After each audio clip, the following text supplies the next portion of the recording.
Welcome to our channel. Today we how to backup with OneTrust consent UI configuration step by step clearly. To begin, log in to your OneTrust account. From the dashboard, navigate to the Consent Management module. Locate and select the UI configurations option from the sidebar menu.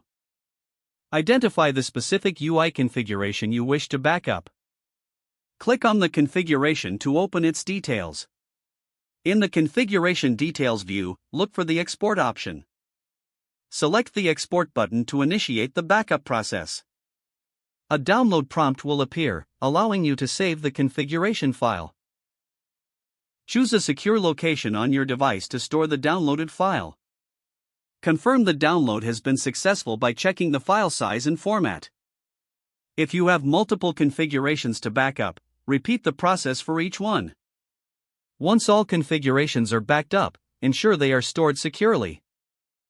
Consider using an external drive or cloud storage for added protection. Document the backup process and file locations for future reference. Your OneTrust UI configurations are now securely backed up and ready for restoration if needed. If the page does not load, refresh the browser or try again in a private or incognito window.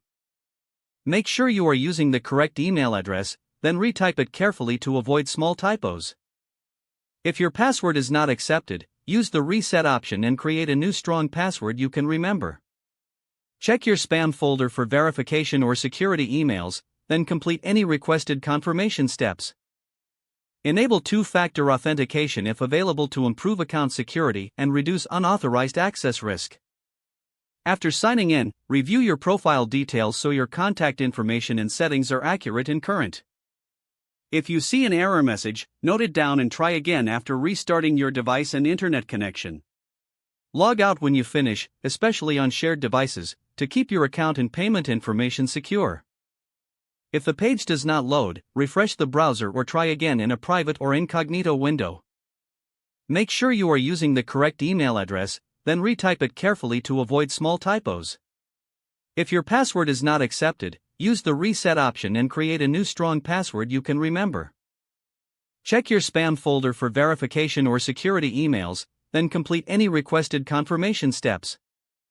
Enable two-factor authentication if available to improve account security and reduce unauthorized access risk. Don't forget to like this video and subscribe to our channel for more step-by-step tech guides.